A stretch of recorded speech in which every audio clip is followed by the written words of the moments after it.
Assalamualaikum warahmatullahi wabarakatuh.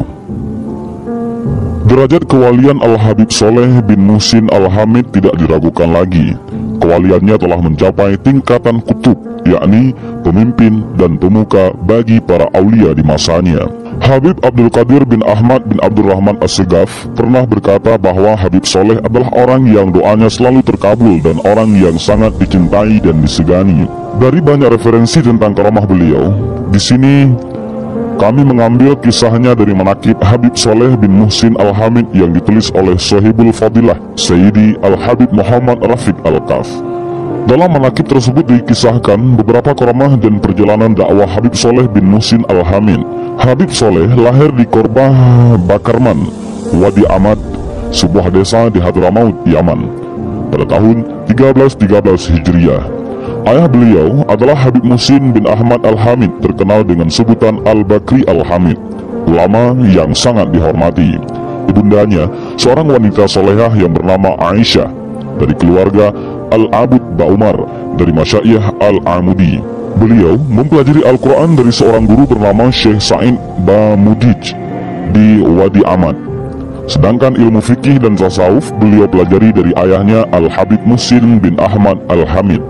Pada usia 26 tahun, bertepatan tahun 1921 Masehi, Habib Soleh meninggalkan Hadramaut dan hijrah ke Indonesia ditemani Syekh Fadli Soleh Salim bin Ahmad Asy-Syakiri. Setibanya di Indonesia, beliau singgah di Jakarta beberapa hari. Mendengar kedatangan Habib Soleh, sepupu beliau Habib Muhsin bin Abdullah Al-Hamid meminta Habib Soleh untuk tinggal sementara di kediamannya di kota Lumajang. Setelah menetap beberapa hari, beliau pindah ke Tanggul, Jember, Jawa Timur, dan akhirnya menetap di Tanggul hingga akhir hayat beliau. Sebelum memulai dakwahnya di Jember, Habib Soleh pernah mengasingkan diri lebih dari 3 tahun. Beliau berkhalwat dengan membaca Al-Quran, berselawat dan berzikir. Guru besarnya, Al-Imam Al-Qutub Habib Abu Bakar bin Muhammad As-Segaf, mengajak beliau keluar dari khalwatnya, lalu meminta Habib Soleh datang ke kediamannya di kota Gresik.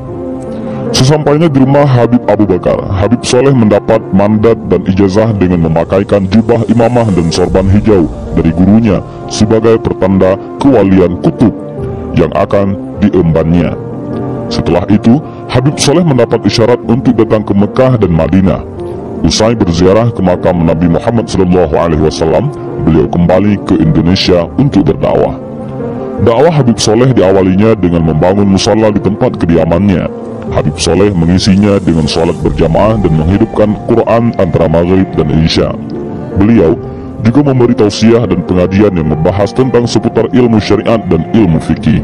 Setiap selesai sholat asar, beliau membacakan kitab An-Nasyihut Diniyah karangan Habib Abdullah bin Alwi Al-Haddad yang diuraikannya ke dalam bahasa keseharian masyarakat sekitar, yakni bahasa Madura.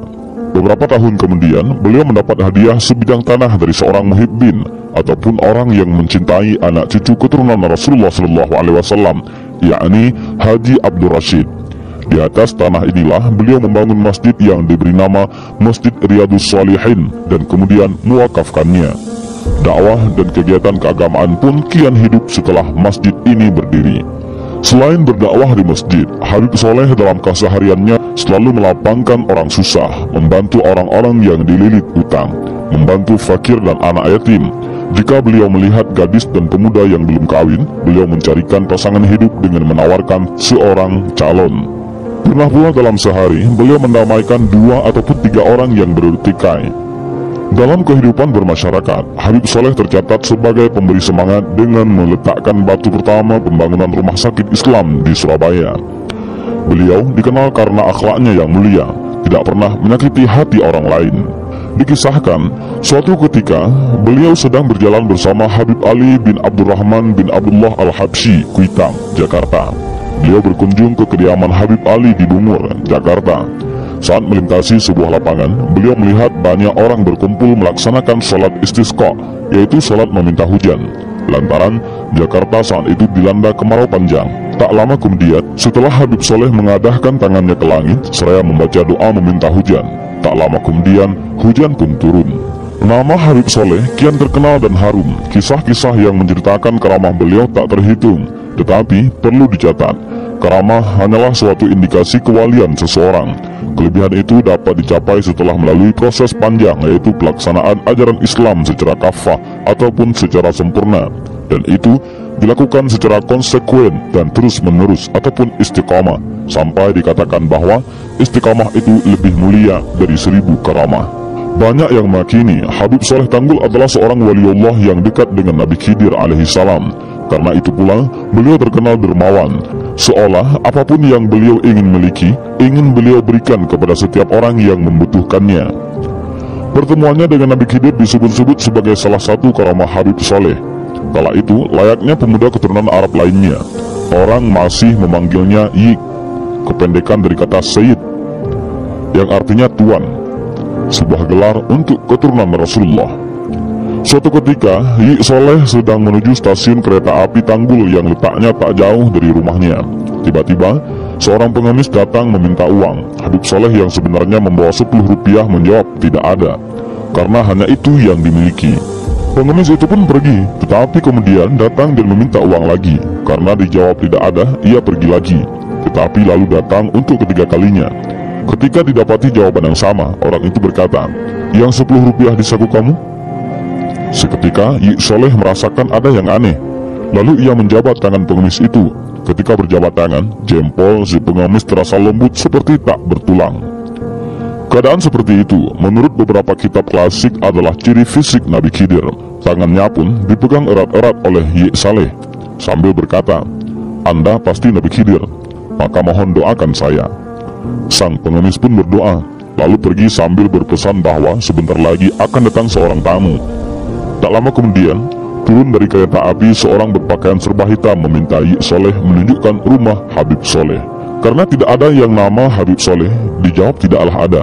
Karena orang itu menekankan ada, Yik Soleh menjawab, "Di daerah sini tidak ada tuan nama Habib Soleh. Yang ada Soleh, saya sendiri. Kalau begitu, Andalah yang saya cari." Jawab orang itu lalu pergi, membuat Yik Soleh pun tercengang. Sejak peristiwa itu, rumah Habib Saleh selalu ramai dikunjungi orang, mulai sekedar silaturahmi sampai minta berkah doa. Tak hanya dari Tanggul, tetapi juga luar Jawa, bahkan luar negeri seperti Belanda, Afrika, China, Malaysia, Singapura, dan lain-lain. Mantan Wakil Presiden RI, Adam Malik, adalah salah satu dari sekian pejabat yang pernah sowan ke rumahnya. Satu bukti kemasyhuran beliau apabila Habib Saleh berkunjung ke Jakarta, penyambutannya melebihi penjemputan pejabat tinggi negara.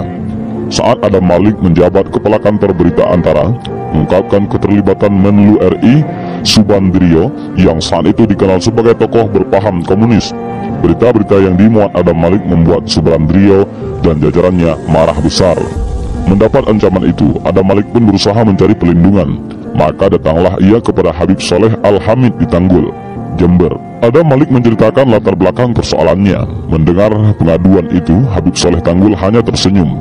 Beliau berkata, "Jangan takut terhadap ancamannya. Nanti kamu yang akan menggantikan kedudukannya." Tak lama berselang, setelah Soeharto menjabat presiden, giliran Adam Malik yang menjabat menteri luar negeri. Apa yang pernah diucapkan Habib Saleh Tanggul benar-benar jadi kenyataan. Kisah serupa terjadi sekitar 30 tahun lalu. Alwi Shihab, mantan Menteri Luar Negeri di era Presiden Kiai Haji Abdul Rahman Wahid ataupun Gus Dur, pernah datang ke kediaman Habib Saleh Tanggul. Pada masa itu, ia datang diantar ayahandanya. Keperluannya mohon doa restu untuk belajar ke luar negeri. Tujuannya belajar ke Amerika di Harvard University. Alwi Shihab mengutarakan apa yang menjadi masalahnya. Antara lain, ia tidak punya biaya yang cukup untuk mengurus visa dan paspor. Mendengar keluhan Alwi Shihab, Habib Saleh Tanggul menyarankan agar Alwi Shihab mandi di 2 sumur yang terdapat di sekitar kediamannya. Alwi Shihab pun mandi di 2 sumur tersebut. Setelah itu, kepada Alwi Shihab, Habib Saleh Tanggul menasihati agar datang ke Adam Malik yang saat itu menjabat Menlu. Spontan, Alwi Shihab mengatakan kekhawatirannya. Ia rakyat biasa, bagaimana bisa bertemu dengan seorang menteri? Mendengar keberatan Alwi Shihab, akhirnya Habib Saleh menasihatinya agar tidak takut. Saya menyuruhnya supaya menemui Adam Malik dengan membawa surat darinya. "Bawa surat saya ini. Jangan takut pada Adam Malik. Kelak kamu akan menjadi seperti Adam Malik," kata Habib Saleh Tanggul. Apa yang diucapkan Habib Saleh pun menjadi kenyataan. Itu baru sedikit kisah karamah Habib Saleh. Sebenarnya masih banyak kisah karamah beliau yang belum diketahui publik.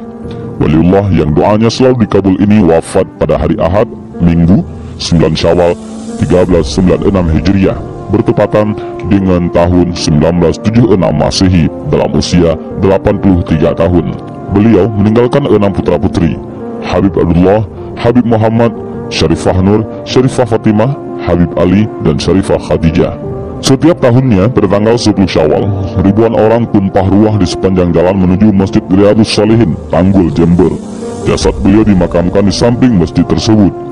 Banyak yang berdatangan dari berbagai penjuru tanah air dan luar negeri untuk memperingati haul Al-Habib Soleh bin Muhsin Al-Hamin, yang lebih akrab dengan sebutan Al-Habib Soleh Tanggul. Dan ini adalah salah satu wasiat ataupun ajarannya yang paling terkenal. Hendaklah setiap kamu menjaga salat 5 waktu. Jangan pernah tinggalkan salat subuh berjamaah. Muliakan dan berbuat baiklah kepada kedua orang tua. Jadilah kamu sekalian sebagai rahmat bagi seluruh alam. Berbuat baik jangan pilih kasih kepada siapapun dan dimanapun. Dan inilah sedikit kisah tentang Habib Soleh Tanggul, waliullah yang doanya selalu makbul. Mudah-mudahan dengan kisah singkat ini bermanfaat. Wallahu a'lam bishawab. Assalamualaikum warahmatullahi wabarakatuh.